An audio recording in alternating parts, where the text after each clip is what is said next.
ইতিহাস বলে গেলে চলবে না, কারণ ইন্নাল্লাহা কানা আলাইকুম রাকিবা, নিশ্চয় আল্লাহ তোমাদের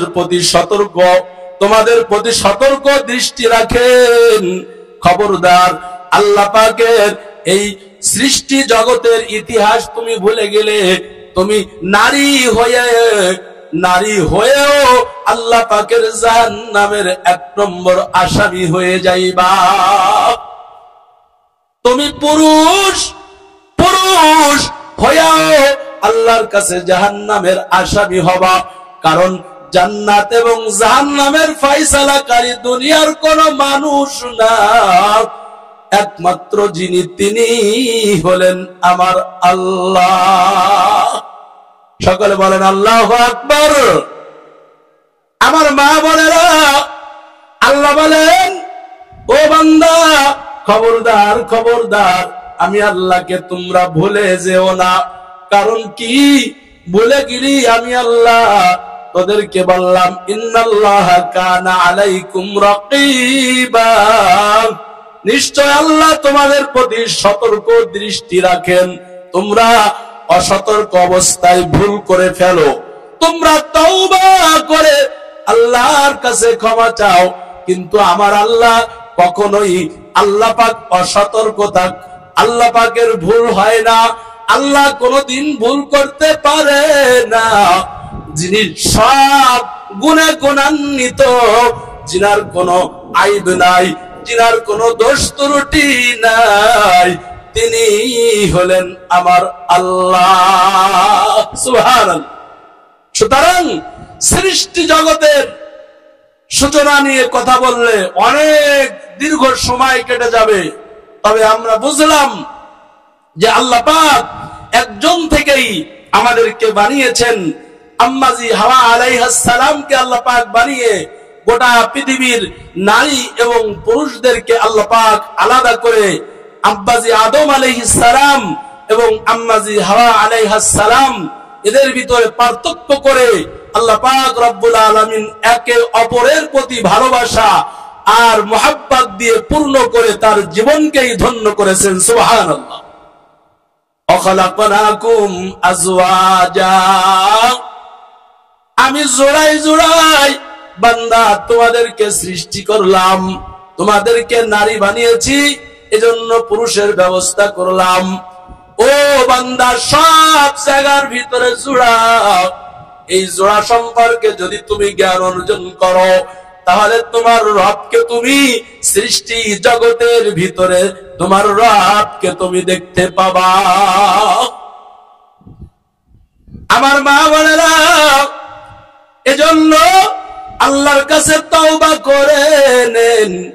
কারণ কি, তওবা করলে এমন হয়ে যায় বান্দা যত গুনাহ করেছে সব গুনাহ থেকে বান্দা যখন আল্লাহর কাছে মাফ চাইবে, আল্লাহর কাছে ক্ষমা চাইবে, আল্লাহর কাছে ফরিয়াদ জানাবে, আল্লাহ বলেন দুনিয়ার সব মানুষ স্বার্থপর, একমাত্র আমি আল্লাহর কোনো স্বার্থ নাই, আমি আল্লাহ পাকের কোনো স্বার্থ নাই।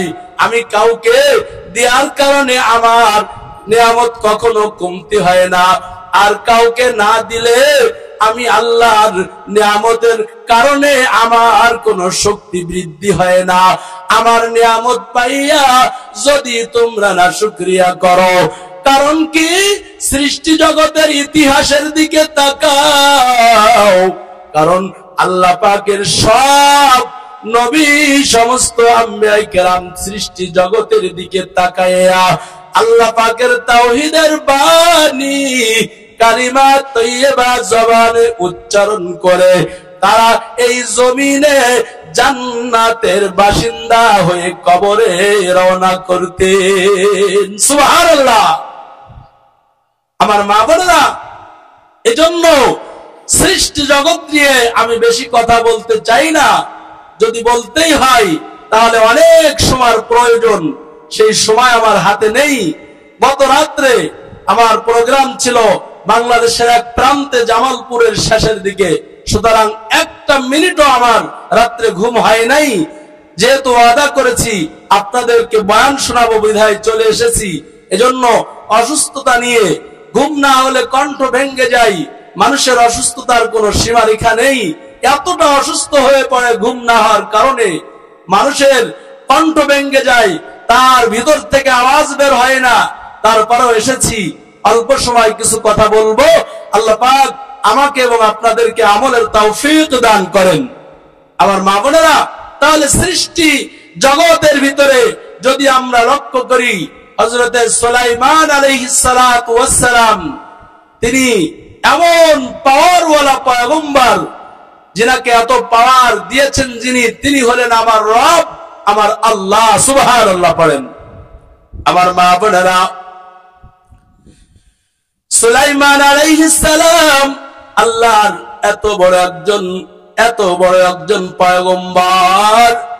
আল্লাহ পাক সূরা সাবার ভিতরে বয়ান করেছেন, ও বান্দারা, তোমাদেরকে আমি আল্লাহ পাক এত সুন্দর নিয়ামত দান করলাম, তোমাদেরকে এত সুন্দর, তোমাদের জন্য স্ত্রী হিসেবে নারীদেরকে আমি তোমাদের অনুগত করে দিলাম। সুতরাং সব নবীদের জন্য কিছু কিছু মুজিজা ছিল, মুজিজা মানে অলৌকিকতা। নবীদের হাতের ইশারায় আসমানের চাঁদ দ্বিখণ্ডিত হয়ে যাইত। আল্লাহর রাসূল এমন একজন মুজিজাপূর্ণ পয়গম্বর ছিলেন। ও মা, ও বোন, আল্লাহর পয়গম্বরকে অবিশ্বাস করে কাফেররা বলেছিল, যদি তোমরা এই কাজ করে দেখাইয়া দিতে পারো, 100 বছরের মুর্দাকে কবরের পাশে গিয়ে ডাক দিবে, ডাক দেওয়ার সাথে সাথে হাসরের ময়দানে নাকি মানুষরা উঠবে। তার মানে সে বিশ্বাস করে না যে হাসরের ময়দানে আল্লাহর কাছে বান্দাদেরকে উঠা লাগবে, এটা সে বিশ্বাস করে না। তবে বিশ্বাস করবে ওই সময় যদি তোমরা নবী হয়েই থাকো, তাহলে কবরের পাশ থেকে মুর্দারের নাম বলে ডাক দিতে হবে। আর সেই মুর্দারের নাম আমার জানা আছে, মুশরিকরা বলতো সে 100 বছর আগে মৃত্যুবরণ করেছে, তার নাম ধরে নিলাম আব্দুর রহিম বলে কবরের পাশে ডাক দাও। সে যদি কবর থেকে ওঠে তাহলে আমরা বিশ্বাস করব কিয়ামত নামে একটি দিবস আছে, আর এই দিবসে আমাদেরকে উঠতে হবে।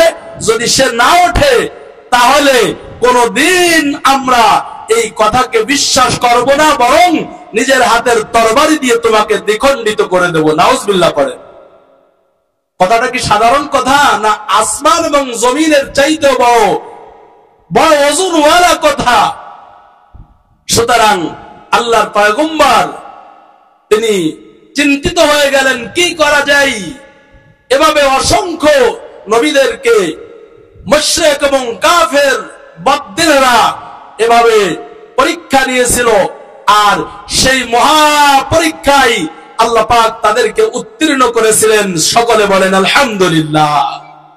কিন্তু এখন প্রশ্ন হলো, হুজুর আপনাদের কথাই তো এটা হয় না, এটা তো আল্লাহর নিজাম না। আল্লাহ পাক করিয়ে দেখিয়ে দিয়েছেন তার নবীদের মাধ্যমে। আল্লাহ পাক সবকিছুই পারে, আল্লাহ পাকের কাছে কোনো কিছুই অসম্ভব না। সবকিছু যিনি পারনেওয়ালা তিনি হলেন আমার আপনার রব আল্লাহ সুবহানাহু ওয়া তাআলা। সুবহানাল্লাহ। আল্লাহ পাকের পয়গম্বর ডাক দিয়ে বললেন, ও কবরবাসী, আল্লাহর ডাকে তোমাকে আমি আহ্বান করলাম। আল্লাহর পক্ষ থেকে হুকুম হয়ে গেছে, তুমি কবর থেকে উঠে যাও। সাথে সাথে 100 বছরের মুর্দার, ওই মুর্দারটা আল্লাহর কাছে সালাম দিয়ে নবীর সামনে কবর থেকে জিন্দা হয়ে গেল। ও আম্মা জান, হিদায়াতের মালিক আমার আল্লাহ। হিদায়াত যদি তাকদীরে না থাকে তাহলে সব আলেমদেরকে বেটে খাওয়াইলেও হিদায়াত কবলে জুটবে না। ও আম্মা জান, এরকম একজন পয়গম্বর ছিলেন সুলাইমান আলাইহিস সালাতু ওয়াস সালাম। এই সুলাইমান আলাইহিস সালাম তিনার শান বর্ণনা করতে গিয়ে আল্লাহ পাক রব্বুল আলামিন সূরাতুস সাবার 13 নম্বর আয়াতের শেষের দিকে আল্লাহ বলেন আকালিলুম মিন ইবাদিয়াশ শাকুর। কত চমৎকার কথা! ও বান্দা, সকলকে আমি বানিয়েছি, কিন্তু আমার বান্দাদের ভিতরে স্বল্প সংখ্যক লোকই আমি আল্লাহর শুকরিয়া আদায় করে। কথা ঠিক না বেঠিক বলেন? আল্লাহর নিয়ামত ভক্ষণ করে মা, ও বোনেরা, ও যুবক ভাই, ও ছাত্র ভাই, ভালো করে শুনে নাও। আল্লাহর জমিনে আল্লাহর নিয়ামতের অসংখ্য নিয়ামত ভক্ষণ করে তুমি শুকরিয়া আদায় করো না, বরং কত ইহুদি আর কাফেরের দল জবান খুলে বলতেছে আসমান এমনি এমনি সৃষ্টি করা হয়েছে, আসমান জমিন এটা কেউ সৃষ্টি করে নাই, এটা এমনি এমনি সৃষ্টি হয়েছে। জোরে কান নাউজুবিল্লাহ। আল্লাহ পাক রব্বুল আলামিন কোরআনের ভিতরে জানাইয়া দেন সাব্বাহা লিল্লাহি মা ফিস সামাওয়াতি ওয়া মা ফিল আরদ। আসমান এবং জমিন সব কিছু আমার তাসবিহ পাঠ করে, আমার ইবাদত করে, কিন্তু আসমান জমিনের কোনো হিসাব হবে না। ও মা, এই জমিনের কোনো হিসাব হবে না, আসমানেরও কোনো হিসাব হবে না। আল্লাহ একটা আসমানকে আল্লাহ পাক লোহা দ্বারা বানিয়েছেন, আর একটা পিতল দ্বারা বানিয়েছেন। আসমানের কথা যদি বলতে হয় তাহলে সময় অনেক সময় লেগে যাবে, কিন্তু সংক্ষেপে বলে দিই, আসমানের ভিতরে অসংখ্য ফেরেশতা আল্লাহ পাকের হুকুম পালন করে বান্দার জন্য আসমানটাকে ঠিক রেখেছেন। এই জন্য আসমানের ফেরেশতা যখন আল্লাহর কাছে তাসবিহ পড়ে, ওই তাসবিহর কারণে আল্লাহ পাক আসমানটাকে ঠিক করে রাখেন। সুবহানাল্লাহ। জমিনের ভিতরে যারা আল্লাহর নামটা জবানে উচ্চারণ করে, আল্লাহ পাক বলেন ওই জবানে আমার নাম উচ্চারণ করার কারণে আসমান জমিনকে আমি ঠিক রাখি, সজায়গায় রেখে দিই। ও কাফের আর বেঈমানের দল, তোদের কারণে আসমান জমিন কিন্তু সস্থানে ঠিক নাই। আমি আল্লাহ পাক রব্বুল আলামিনের আশিক, আমি আল্লাহর পাগল, আমি আল্লাহর পাগলিরা দুনিয়াতে আমাকে ডাকার কারণে আসমানকে আমি ধ্বংস করে দিই নাই, জমিনকে ধ্বংস করে ফেলি নাই।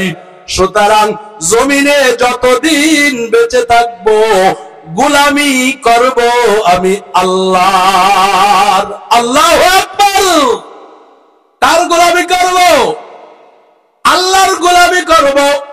আল্লাহ ছাড়া অন্য কাউকে আমি কোন ইলাহ মানব না, কোন গায়রুল্লাহর প্রতি ঈমান আনব না। কারণ আসমানও গায়রুল্লাহ, আর ফেরেশতারাও গায়রুল্লাহ, আসমানের কিতাবও গায়রুল্লাহ, সব নবীরা গায়রুল্লাহ, একমাত্র আমার আল্লাহ ছাড়া সব গায়রুল্লাহ, সব গায়রুল্লাহ আল্লাহ পাকের আবেদ। আর আবেদ যদি হইয়া কবরে যাও, তোমাকে আল্লাহ কবরটাকে জান্নাতের টুকরা বানাইয়া দেবে। সুতরাং সব মাখলুকের হিসাব হবে না, আমার আর আপনাদের হিসাব হবে। সুতরাং আল্লাহর কাছে তওবা যেহেতু কবরে চলবে না, কবরে কোনো ইবাদত করা যাবে না, বোঝা গেল সবকিছুই দুনিয়া থেকে উপার্জন করে অর্জন করে কবরে যেতে হবে। আল্লাহ আমাদের সেই তৌফিক দান করেন। আমার মা বোনেরা, সুলাইমান আলাইহিস সালাম, তিনাকে আল্লাহ পাক এতটা মুজিজা দান করেছিলেন। আল্লাহ পাক বলেন সুলাইমান, গোটা পৃথিবীর সব মানুষদেরকে তোর জন্য এই নসিহতটা মানুষের জন্য প্রদান করলাম। আমার বান্দা আমার জমিনে থেকে আমার ইবাদত করে না, আমাকে ডাকে না। সুতরাং ওয়াকালিলুম মিন ইবাদিয়াশ শাকুর, অল্প সংখ্যক লোক আমি আল্লাহর শুকরিয়া আদায় করে। অথচ আমি আল্লাহ তোকে কত নিয়ামত দান করলাম। সুলাইমান আলাইহিস সালাতু ওয়াস সালাম, আল্লাহ পাক তিনাকে বাতাস এবং পানিকে আল্লাহ পাক সুলাইমান আলাইহিস সালামের অনুগত করে দিয়েছিলেন। সকলেই বলেন সুবহানাল্লাহ।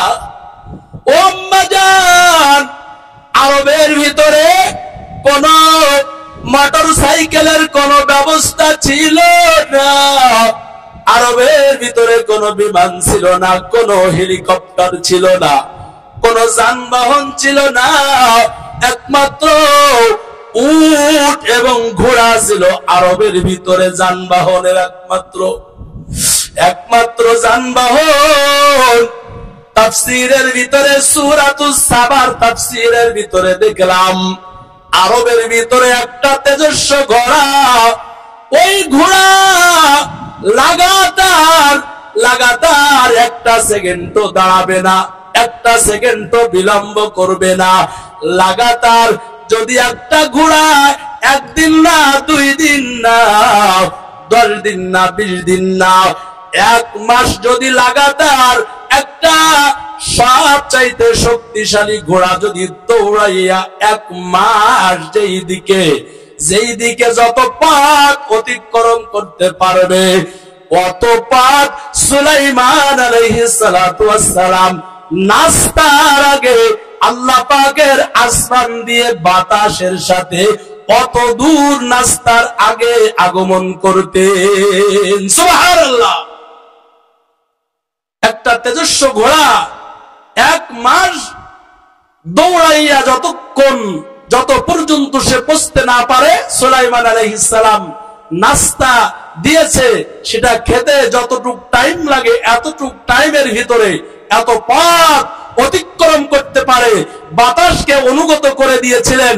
সুতরাং বাতাসেই সুলাইমান আলাইহিস সালামকে দামেস্ক থেকে ইস্তেখার পর্যন্ত আল্লাহ পাক তাকে এই অল্প সময়ের ভিতরে, কয়েক মিনিটের ভিতরে এই পথকে আল্লাহ পাক পাড়ি দেওয়ার যোগ্যতা, তৌফিক আর এই মুজিজা আল্লাহ দান করেছিলেন। সুবহানাল্লাহ।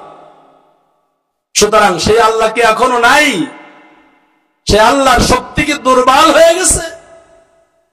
যার কারণে সেই নবীদের সমস্ত ইতিহাস আমরা ভুলে গিয়ে, আল্লাহর নিয়ামতের শুকরিয়া ভুলে গিয়ে নাফরমানির দিকে অগ্রসর হচ্ছি, অথচ আখিরাতের কোনো খবর নাই, আখিরাতের কোনো ফিকির নাই, আখিরাতের কোনো চিন্তা নাই। আখিরাতকে সহজ করার জন্য, ওই পথের যাত্রী হওয়ার জন্য কোনো ফিকির নাই। আল্লাহ যেন আমাদের সকলকে ওই ফিকিরওয়ালা কলব আল্লাহ পাক দান করেন। সকলে বলেন আমিন। আমার মা বোনেরা, আমি আপনাদের কাছে যে কথা বলতেছিলাম, আল্লাহ পাক রব্বুল আলামিন জানিয়ে দিয়েছেন, বান্দা খবরদার ওই আখিরাতের কথা কখনো তুমি ভুলে যেও না। কারণ কি, সমস্ত নবীরা পর্যন্ত আল্লাহর কাছে হাউমাউ করে কান্না করতেন। ওই সুলাইমান আলাইহিস সালাতু ওয়াস সালাম ইস্তেখার থেকে কাবুল নামক স্থানে তিনি মাগরিবের নামাজের পরে এত পথ, যেই পথটা একটা তেজস্ব ঘোড়া 1 মাস পর্যন্ত দৌড়াইয়া যত দূর পর্যন্ত না যেতে পারেন, ওই ইস্তেখার থেকে শুরু করে কাবুল পর্যন্ত সুলাইমান আলাইহিস সালাতু ওয়াস সালাম মাগরিবের নামাজের পর অতটুক টাইমের ভিতরে ওইখান থেকে কাবুল নামক স্থানে এসে নাস্তা করতেন। কারণ গোটা পৃথিবীর মানুষদেরকে জানিয়ে দিতেন, ও মানুষ ভুলে গেলে চলবে না। কারণ কি, আমার আল্লাহর এত বড় পাওয়ার, যেই পাওয়ারের কারণে আমি সুলাইমান আলাইহিস সালাম আসমান দিয়ে উড়িয়া আমার রবের কুদরত আমার উম্মতদের ভিতরে জানাইয়া দি। সুবহানাল্লাহ। সুতরাং আমার আল্লাহর সৃষ্টি জগৎকে নিয়ে চিন্তা করে তারা জীবন বিসর্জন দিয়েছে, তারপরেও রবকে ভোলে নাই। কারণ রবকে ভুললে দুনিয়ার সবকিছু বানচাল হয়ে যাবে। আল্লাহ পাক সে কথাই বলে দিয়েছেন, হে নারীর দল, তোমাদেরকে একজন থেকে সৃষ্টি করা হয়েছে। হে পুরুষেরা, তোমাদেরকেও আল্লাহ পাক রব্বুল আলামিন এত নিয়ামত দান করেছেন। ওই নিয়ামতের কথা ভুলে গেলে সুলাইমান আলাইহিস সালাম যে গজবের কথা বলেছে, সেই গজবেই তোমাদেরকে আক্রমণ করবে, গ্রেফতার করবে। নাউজুবিল্লাহ পড়েন আমার মা বোনেরা। সুতরাং আল্লাহ পাক আপনাদের দাম কতটা বাড়িয়ে দিয়েছেন, আপনাদের সম্মান কতটা দিয়েছেন। হাদিসের ভিতরে গভীরভাবে নজর করলে আমরা দেখতে পাই যে আল্লাহ পাক রব্বুল আলামিন প্রত্যেকটা নারীকে এতটা সম্মান, এতটা ইজ্জত, এতটা মহব্বত, এতটা আল্লাহর নেক নজর তাদের পরে দিয়েছেন। আল্লাহ রাসূল বলেন, একজন মহিলাকে 4টা গুণ দেখে তুমি বিবাহ করবা। কয়টা গুণ? 4টা গুণ। দেখেন আপনাদের সম্মান কত। কারণ সৃষ্টি জগৎ নিয়ে আমি যেহেতু কথা বলতেছি, আপনাদের সম্মান, ইজ্জত আল্লাহ রাসূল কতটা দিয়েছেন। আল্লাহ পাক স্বয়ং নবীজিকে আল্লাহ পাক আপনাদের সম্পর্কে অবহিত করেছেন, মেসেজ দিয়েছেন। গোটা পৃথিবীর নারীরা যদি এইটাকে শুকরিয়া আদায় করে, আল্লাহ পাক গোটা পৃথিবীর সমস্ত নারীদেরকে রাবেয়া বসরির মতো করে দিবেন। সুবহানাল্লাহ। আমার মা বোনেরা, আল্লাহ রাসূল সাল্লাল্লাহু আলাইহি ওয়াসাল্লাম বলেন, তুনকাহুল মারাতি লিআরবাইন। ও পুরুষেরা, ভালো করে শুনে নাও, তোমরা নারীদেরকে 4টা গুণ দেখে বিবাহ করবা। তুনকাহুল মারাতু লিআরবাইন, তোমরা 4টা গুণ দেখে বিবাহ করবা। 1 নম্বরে ওয়ালিমালিহা, তাদের সম্পদ দেখবা। সম্পদ 1 নম্বরে নারীদের বিবাহ করার আগে তোমরা তাদের সম্পদ দেখবা। 2 নম্বরে ওয়ালি হাসাবিহা, তাদের বংশ দেখবা। তাদের বংশ দেখে তাদেরকে বিবাহ করবা। 3 নম্বর ওয়ালি হাসাবিহা, 1 নম্বরে বলেছে ওয়ালি মালিহা, 1 নম্বরে তার সম্পদ দেখবা। 2 নম্বরে ওয়ালি মালিহা, 1 নম্বরে সম্পদ। 2 নম্বরে ওয়ালি হাসাবিহা, তার বংশ দেখবা। 3 নম্বরে ওয়ালি জামালিহা, তার সৌন্দর্য দেখবা। 3 নম্বরে বলা হয়েছে নারীদের সৌন্দর্য দেখবা। ও যুবক ভাই, ও পর্দার আলের আম্মা জান, রূপ চর্চা যারা করে, নবী বলেন সবসময়ের জন্য যারা রূপ চর্চায় লিপ্ত থাকে, ওই নারীর দ্বারা কোনোদিন স্বামী কোনোদিন উপকৃত হতে পারে না। তাহলে কি আমরা রূপচর্চা ছাড় দেব? না, রূপচর্চা করবা স্বামীর জন্য। আল্লাহ রাসূল বলেন, তুমি স্বামীর জন্য মুস্কি হাসি দিবা। তুমি সুন্দর করে সাধ্য অনুযায়ী রূপচর্চা করে যদি স্বামীর কাছে এসে একটু মুস্কি হাসি দিতে পারো, আল্লাহর কসম একবার, আল্লাহর কসম 2 বার করে বললাম, আল্লাহ রাসূল বললেন 10 ভরি স্বর্ণ আল্লাহর রাস্তায় দান করলে যেই সওয়াব হয়, স্বামীর সঙ্গে মুস্কি হাসি দেওয়ার সাথে সাথে আল্লাহ তোমার আমল নামায় সম পরিমাণ সওয়াব দান করে। আমার মা বোনেরা, সুতরাং আপনাদের হাতে পায়ে ধরে বলে যাই, নবীজি বলেন 3 নম্বরে ওয়ালি জামালিহা, 3 নম্বরে তার চেহারা দেখবি। 4 নম্বরে ওয়ালি দীনিহা, তার দিনদারিত্ব দেখবি। ফাজফুর বিজাতিদ্দিন, আর 3 গুণ যদি তার ভিতরে না থাকে, যদি সম্পদ না থাকে, যদি চেহারাও ভালো না হয়, যদি বংশ ভালো না হয়, তাহলে তার দিনদারিত্বকে প্রাধান্য দিয়ে বিবাহ করবা। তাহলে ওই বিবাহের ভিতরে এত বারাকা আল্লাহ পাক নাজিল করবেন। ওই বিবাহের ভিতরে আল্লাহ পাক এতটা বরকত দান করবেন। ওই মায়ের পেট থেকে হাফেজে কোরআন, যেই হাফেজে কোরআন এই আলিয়া মাদ্রাসা থেকে আল্লাহ পাকের বান্দা, ছোট মাসুম বাচ্চা, আল্লাহর কোরআন তার সিনার ভিতরে ধারণ করে আজকে সকলের চোখে পানি ফেলার যেই ইতিহাস কায়েম করে তারা আজকে আপনাদেরকে দেখিয়ে দিল। ও মা বোনেরা, ওর মার দিকে একটু তাকাইয়া দেখেন, আল্লাহর কোরআনের হাফেজ হওয়ার পিছনে মার কত অবদান। আমার মা বোনেরা, আমার ভাই মাওলানা জিয়াউর রহমান সাহেবের মেয়ের মাথায় যখন আমি হিজাব তুলে দিলাম, নিজের চোখের পানি ধরে রাখতে পারি নাই। কারণ কি, মারা সন্তান এতটা অসহায় হয়ে যায়। নবী বলেন, বাচ্চা যখন মা থেকে বিচ্ছিন্ন হয়ে যায়, আরবের ভিতরে যদি একটা বাপ এসে যদি একটা কোন বকরিকে হামলা চালাইয়া দেয়, ওই বাচ্চাটার আর যেরকম কোন উপায় থাকে না। মারা সন্তান যাদেরকে নবীজি এতিম বলে দিয়েছেন, ওই এতিমের মাথায় হাত দিলে রাসূল বলেছেন তার হাতের তালুর ভিতরে যতগুলো চুল এরকম ভাবে পড়বে, আল্লাহ পাক অত চুল পরিমাণ নেকি সঙ্গে সঙ্গে তার আমল নামায় লিখে দেয়। ও মা, ও বোন, বয়ান করতে গেলে অনেক লম্বা হয়ে যাবে। আল্লাহর রাসূল বললেন, আমার আব্বাকে আমি কোনদিন দেখি নাই, আমার মা আমেনার কবরটা আমি একটু দেখতে চাই। মা আমেনার কবরের পাশে নবী কান্না করে। উম্মে আইমান তিনি বর্ণনা করেছেন, আল্লাহর রাসূল কবরের পাশে হাউমাউ করে কান্না শুরু করলেন আর বললেন, ও মা, আমি মুহাম্মাদের আল্লাহ ছাড়া কোনো বন্ধু নাই। ও মা, আমাকে দুঃখের সাগরের ভিতরে ফেলে গেলা, আমার কোনো আফসোস নাই। তবে মা, তোমার জন্য দোয়া করলাম, হাসরের ময়দানে আমার মালিক যেন আমাকে, ও মা, তোমার সাথে একই জায়গায় জান্নাত দান করেন। জোরে জোরে কোন সুবহানাল্লাহ। ও মা, এই জন্য দিনকে প্রাধান্য দিয়ে বিবাহ করবা, তোমার মেয়েকে বিবাহ দিবা, ছেলেকে বিবাহ দিবা, তাহলে ওই মায়ের পেটের ভিতর থেকে আল্লাহর ওলি পয়দা হবে।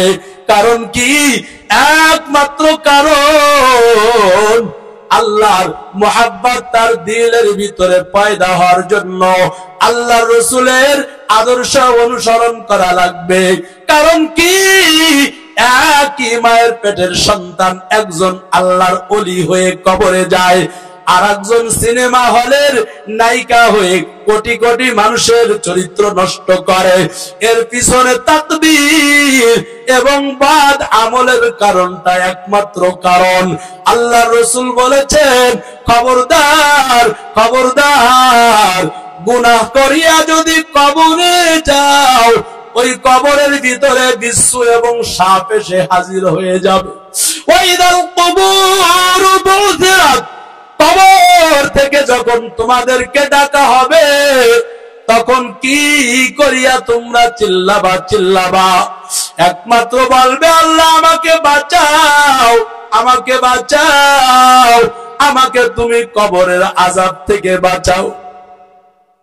তাফসীরের ভিতরে লিখেছে, ওই আযাবের থেকে বাঁচার জন্য চিল্লাবে। ওই চিল্লানোর আওয়াজ মানুষ এবং জিন ছাড়া সব মাখলুকে শুনতে পাবে। কথা বুঝছেন? সব মানুষের ও মাজারেরা ভালো করে শুনে নেন, সব মানুষগুলো চিল্লাবে আর চিল্লাবে। তবে কি বলে চিল্লাবে? একমাত্র বলবে, আমাকে বাঁচাও, আমাকে বাঁচাও। তাফসীরের ভিতরে এই কথাটা আছে। আল্লাহ বলবেন, না না, তোকে আমি বাঁচাবো না, তোর বন্ধু তোকে বাঁচাবে। অথচ বন্ধু কি সেদিনকে কোনো কথা বলতে পারবে? বলেন না না, কোন কোন মানুষ সেই দিনকে কোনো কথা বলতে পারবে না। সুতরাং আম্মা যে আয়েশা বলেন, ও রাসূল, ওই দিনকে সব মানুষগুলো উলাঙ্গা হয়ে দৌড়াতে থাকবে, কিন্তু কেউ কি কারুর দিকে একটা নজরের জন্য, একটা বারের জন্য কি তাকাবে না? আল্লাহ রাসূল বললেন, ও আয়েশা, আল্লাহর কসম, একটা নজর, একটা সেকেন্ডের জন্য কেউ কারুর দিকে তাকাবে না। জাহান্নামের ভয়ে সব মানুষগুলো আল্লাহর কাছে একেবারে ছোট শিশুর থেকে দুর্বল হয়ে যাবে। নাউজুবিল্লাহি বিল্লাহ। আমার মা বোনেরা, ভালো করে শুনো, ওই দিনকে কি হালাত হবে আল্লাহকে বলবে, আল্লাহ আমাকে বাঁচাও, আমাকে বাঁচাও, আমাকে বাঁচাও। তাফসীরের ভিতরে লিখেছে এই শব্দগুলো মানিয়ালিহি গায়রা সাকালাইনি, মানুষ এবং জিন ছাড়া সব মাখলুকে দেখতে পাবে, শুনতেও পাবে। আমার মা বোনেরা, ভালো করে শুনো, কবরস্থানের পাশে যদি গরু বাঁধা হয়, ছাগল বাঁধা হয়, উট বাঁধা হয়, ঘোড়া যদি বাঁধা হয়, তাহলে অনেক সময় দেখা যায় এইরকম মোটা দড়ি গাধা এবং ঘোড়া, গরু, ছাগল ছিড়িয়া দৌড়াইয়া পলায়ন করে। ও মা, কারণটা কি? কি কারণ? নাসরুল বারি শরহে বুখারী, বুখারী শরীফের একটা সরা আছে, নাসরুল বারি শরহে বুখারী। ওই সরার ভিতরে লিখেছে বড় বড় জানোয়ার গুলো কবরস্থান থেকে দড়ি ছিঁড়ে কেন পলায়ন করে? বলে একমাত্র কারণ ওই কবরের আযাব ওই ঘোড়াটা পর্যন্ত দেখতে পায়। ও মাজান, অনেক উট মরুভূমির ভিতরে বেঁধে দেওয়ার কারণে উটের চোখ দিয়ে পানি কেন প্রবাহিত হয়? বলে এই জন্য হয়, জান্নাতুল মুআল্লার ভিতরে কত জান্নাতের মেহমানরা ঘুমায়, কিন্তু জাহান্নামের কত আসামি যাদেরকে ওই কবরস্থানের ভিতরে শুয়াইয়া দিয়া চলে গেছে। আর ওই কবরের আযাব মরুভূমির উট গুলো দেখতে পায় এবং কান্না করে, চোখ দিয়ে টপ টপ করে পানি বের হয়ে যায়। ও মা, ও বোন, ওই সময় সব বেঈমানরা ঈমান আনবে, কিন্তু ঈমান আনলে কোনো কাজ হবে না। ওয়াইদাল কুবুর বুসিরাত, কবর থেকে সব মানুষদেরকে আল্লাহ যখন বলবেন ওঠো ওঠো, আর তোমার সঙ্গে কোনো কথা হবে না। কি আমল করে কবরে গিয়েছো, কি আমল নিয়ে এসেছো, আজকে আমার কাছে হিসাব দিয়া আজকে একটা কদম বাড়াতে পারবা না। মান্নু কেশাল হিসাব হালাক, আল্লাহ যদি কাউকে পরিপূর্ণ হিসাব গ্রহণ করে সকলেই জাহান্নামী হবে। সুতরাং আমরা কি নিয়ে আল্লাহর কাছে হাজিরা দেব? একমাত্র কারণ আমার নবীর ওসিলায়। আল্লাহর নবী বলছেন, বাবা গুনাহ হয়ে গেলে তওবা করে নাও, তওবা করে নাও, তওবা করে নাও। কারণ কি? তওবা কবরে কোনোদিন হবে না, তওবা কোনোদিন কবরে চলবে না। আর কবরের ভিতরে নামাজও পড়তে পারবা না, কোরআনও তেলাওয়াত করতে পারবা না। সুতরাং আল্লাহর কাছে আযাব থেকে যদি বাঁচতে চাও, দুনিয়ার জগৎ থেকে চোখের পানি ফেলে মাওলার কাছে কাঁদো, আল্লাহর কাছে কাঁদো। কারণ কি? আল্লাহর কাছে কাঁদলে দুনিয়ার সব মানুষগুলো মানুষের কান্না দেখে না, কান্না করলেও তাকে তিরস্কার করে, কান্না করলেও আরো ধমক দেয়। কইরো এরকম নাকে কান্না করা লাগবে না, তোর কান্না আমি শুনতে চাই না। নবী বলেন, আল্লাহর জন্য যদি কাঁদো, ওই কাদাটা, ওই চোখের পানি চোখের কোনায় আসার আগে আল্লাহ তোর জীবনের সব গুনাহ মাফ করে দেয়। আল্লাহর জন্য যদি দান সদকা করো, আল্লাহর রাসূলের কাছে একজন সাহাবী বলতেছে, ইয়া রাসূলুল্লাহ, ইয়া হাবিবাল্লাহ, আমার নবী বড় এতিম, নবী যে আমার কবরের ভিতরে চলে গেছেন, কিন্তু আমি উম্মত নবীর জন্য কান্না করে কান্নার পানিতে সাগর হয়ে যায়। ও পয়গম্বর, আপনার মৃত্যুতে আমার জীবনটা আমার কলিজার ভিতরে রক্তক্ষরণ হবে। আপনার কাছে একটা জিনিস জানতে চাই, আমার মা আমাকে ছোটবেলায় আমাকে রেখে কবর চলে গেছে, আব্বাকেও আমি দেখি নাই। ওগো পয়গম্বর, আমার মা বাবার কবরের ভিতরে সব পৌঁছানোর জন্য কোন পদ্ধতি আসেনি? নবী বলেন, হ্যাঁ আছে। কি এরকম পদ্ধতি আপনার কাছে জানতে চাই? আল্লাহর নবী বললেন, বাবা, 2 রাকাত নামাজ পড়ে মা বাবার জন্য দোয়া করবা। দোয়া করতে দেরি মা বাবার কবর জান্নাতের বাগান হতে দেরি হবে না। সুবহানাল্লাহ। আছে সেই দোয়া, বরং কাজের অজুহাত দিয়ে নামাজের কোনো খবর নাই, অন্য মহিলার উদাহরণ দিয়ে পর্দার কোনো বালাই নাই। সুতরাং আল্লাহ রাসূলের কাছে পুনরায় আবার প্রশ্ন করলেন, ওগো নবী, নামাজ হয়ে যাওয়ার পর আমার কলিজার ভিতরে ছটফট ছটফট শুরু হয়ে যায়, সুতরাং নামাজ তো আমি কোনদিন বাদ দিই না। ও রাসূল, তারপরে এমন কোন ইবাদত আছে নাকি আব্বা আম্মার কবরে সাথে সাথে সওয়াব পৌঁছায়? আল্লাহর নবী বললেন, দান সদকা করলে মা বাবার কবরে সব পৌঁছাইয়া যায়। আল্লাহর রাসূলকে বললেন, ওগো পয়গম্বর, আপনার পায়ে হাত রেখে বলি, মা আমার ছোটবেলায় ইন্তেকাল করেছেন, আব্বাকেও আমি নজরে দেখি নাই। সুতরাং আমার মা আমাকে একটি খেজুরের বাগানের মালিক বানিয়ে কবরে চলে গেছেন। আমি যদি ওই খেজুরের বাগানটা দান করি গো রাসূল, ওই সব কি আমার মা বাবার কবরে যাবেনি?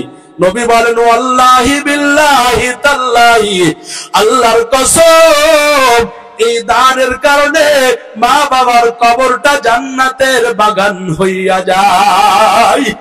আল্লাহ রাসূলকে সাহাবী ডাক দিয়ে বলে, ওগো পয়গম্বর, আল্লাযীন নাফসু বিয়াদিহি, ওই রবের হাতে আমার ইজ্জত, আমার কসম, আমার জীবন, আমি আমার মা আমার আব্বার কবরটা জান্নাতের বাগান বানানোর জন্য এই খেজুরের বাগান আমি আল্লাহর রাস্তায় আপনি মুহাম্মাদের জন্য দান করিয়া আমার মা বাবাকে জান্নাতের ভিতরে দেখতে চাই। আল্লাহ রাসূল বললেন, বাবা, তুমি শুধু এই কথা বলেই তোমার জীবনের সব ভালাই শেষ হলো না।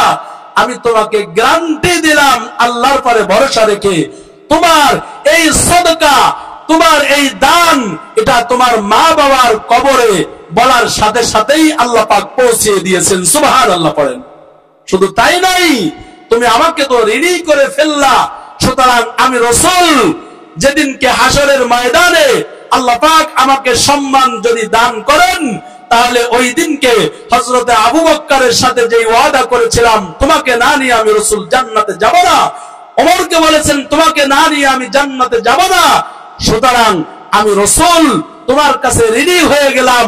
তুমি যেহেতু সাথে সাথেই এই আমল করেছো, আমি তোমাকেও না নিয়ে জান্নাতের ভিতরে এক কদমও অগ্রসর হব না। সুবহানাল্লাহ পড়েন।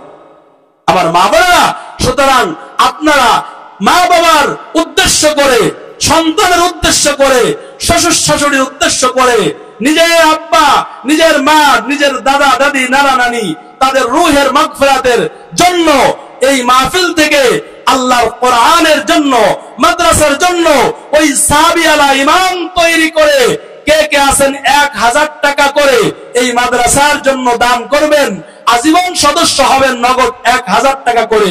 কে কে আছেন নামগুলো দ্রুত লেখায় দিবেন। আল্লাহর কসম, রাসূলের বয়ান ওই সাহাবী শুনতে দেরি হয় নাই, আর আল্লাহ রাসূল তাকে জান্নাতের গ্যারান্টি তার জবানে দিতে দেরি করেন নাই। সুবহানাল্লাহ। সুতরাং আপনারা কে কে আছেন 1000 টাকা করে আল্লাহর রাসূলের ওই হাদিস অনুযায়ী মা বাবা, মাই মুরব্বি, জিন্দা মুর্দা সকলের জন্য আপনি 1000 টাকা করে দান করবেন। এমন কোন কোন বান্দা আছেন, আল্লাহর কোন বান্দি আছেন, আমার কোন মা আছেন, কোন বোন আছেন, আমি আমার